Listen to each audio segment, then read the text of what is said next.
Students, dissolution of the firm के case में हम वर्कमैन कॉम्पेंसेशन रिजर्व को कैसे एडजस्ट करते हैं उसका ट्रीटमेंट आज आप सीखोगे।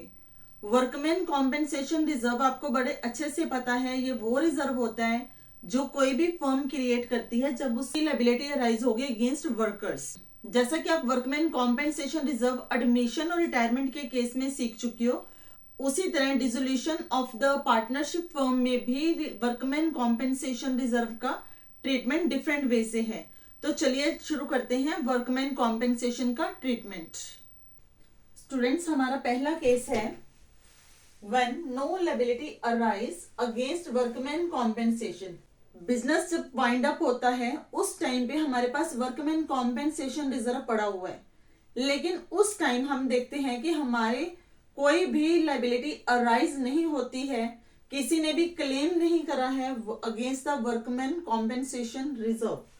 तो इसके लिए हमारे पास क्या क्या केसेस फर्स्ट में बन सकते हैं? When no liability arise against workman compensation, इसको ऐसे भी लिखा जा सकता है, liability against workman compensation reserve does not exist, no information given of liability for workman compensation, और फिर बन सकता है no claim arise against workman compensation reserve. इस केस में जो वर्कमैन कॉम्पेंसेशन रिजर्व हमारे पास पड़ा हुआ है उसको हम जो पार्टनर्स हैं उनमें डिस्ट्रीब्यूट कर देंगे।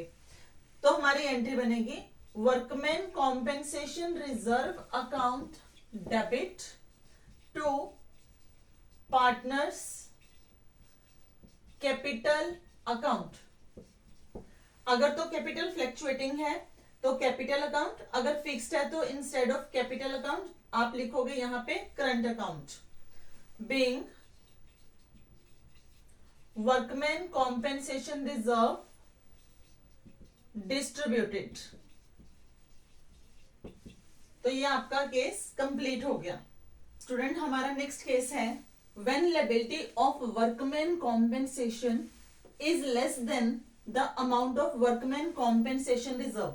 जितना वर्कमैन कॉम्पेंसेशन रिजर्व हमारे पास एग्जिस्ट कर रहा है बैलेंस शीट में, उससे लेस अमाउंट की लायबिलिटी अराइज हुई है। मींस जो क्लेम हुआ है वर्कमैन कॉम्पेंसेशन रिजर्व के अगेंस्ट वो उससे कम है। Suppose workman compensation reserve books में पड़ा हुआ है 1 लाख रुपीज का और क्लेम अराइज हो रहा है ओनली ₹60,000। तो इसका मतलब ये लायबिलिटी कम अराइज हुई है और हमारे पास वर्कमैन कॉम्पेंसेशन रिजर्व का अमाउंट ज्यादा है। इस केस में हमारी एंट्री क्या बनेगी? Workman compensation reserve account debit 1 lakh to जितना क्लेम अराइज हुआ है वो अमाउंट हम ट्रांसफर करेंगे रियलाइजेशन अकाउंट को, राइट? तो यहाँ पे 60,000 यहाँ पे ट्रांसफर होगा रियलाइजेशन अकाउंट को। बाकी हमारे पास बैलेंस बच गया 40,000 का, वो हम डिस्ट्रीब्यूट कर देंगे पार्टनर्स कैपिटल अकाउंट को। यानी यहाँ पे 40,000 रुपीज जो है वो पार्टनर्स कैपिटल अकाउंट को डिस्ट्रीब्यूट हो जाएगा उनकी रेशियो में। तो ये आपका सेकंड केस था। इस केस में जब आप रियलाइजेशन अकाउंट बनाओगे उसमें जब आप लायबिलिटीज को ट्रांसफर करते हो, वर्कमैन कॉम्पेंसेशन रिजर्व को 1 लाख से ट्रांसफर नहीं करना, हम यहाँ पे क्या डालेंगे? By workman compensation reserve 60,000।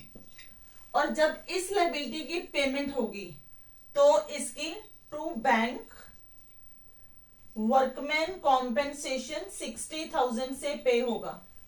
और जब इसका पार्टनर्स कैपिटल अकाउंट बनेगा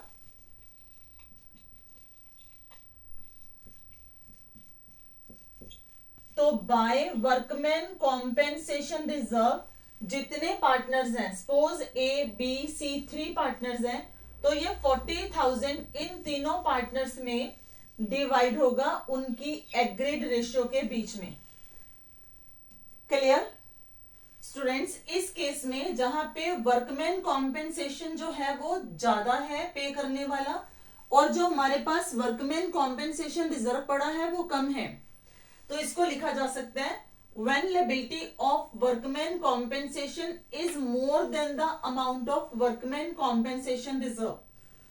दूसरी तरह से इसको when workman compensation reserve is less than the claim arise for workman compensation. तो इसको मैं एक एग्जांपल के साथ करवा रही हूं. वर्कमैन कॉम्पेंसेशन रिजर्व है आपका 1,20,000 और claim arise against workman compensation, ये आपका अराइज हो गया 1,50,000. अब क्लेम ज्यादा है और रिजर्व कम है, तो हम क्या करेंगे, सबसे पहले जो ये रिजर्व पड़े हैं इनको ट्रांसफर कर देंगे रियलाइजेशन अकाउंट को. तो हमारी एंट्री बनेगी workman compensation reserve account debit 1,20,000 to realisation account 1,20,000 से, being workman compensation reserve transfer to realisation account. अब इसकी पेमेंट होगी. पेमेंट कितनी करनी है हमने, 1,50,000 की.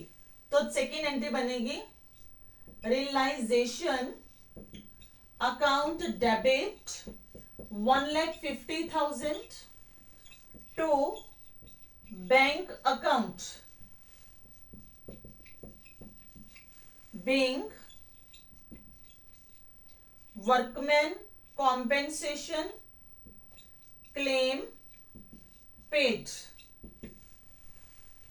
तो ये आपकी दो एंट्रीज होंगी इस पार्ट के लिए.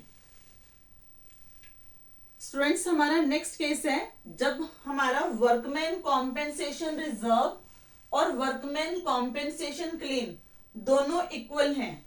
जैसे कि आपको क्वेश्चन में दिखाया गया है, वर्कमैन कॉम्पेंसेशन रिजर्व का अमाउंट 1 लाख रुपीज है और claim arise against workman compensation ₹1 lakh. दोनों में कोई डिफरेंस नहीं है. इस केस में सबसे पहले आप इस रिजर्व को ट्रांसफर करोगे रियलाइजेशन अकाउंट को, फिर आप उसके बाद इस क्लेम की पेमेंट करोगे. तो एंट्री बनेगी workman compensation reserve account debit ₹1 lakh to realisation account 1 lakh being workman compensation reserve transfer to realisation account. Second entry होगी इसकी पेमेंट की, realisation account debit 1 lakh rupees to bank account 1 lakh being claim against workman compensation paid.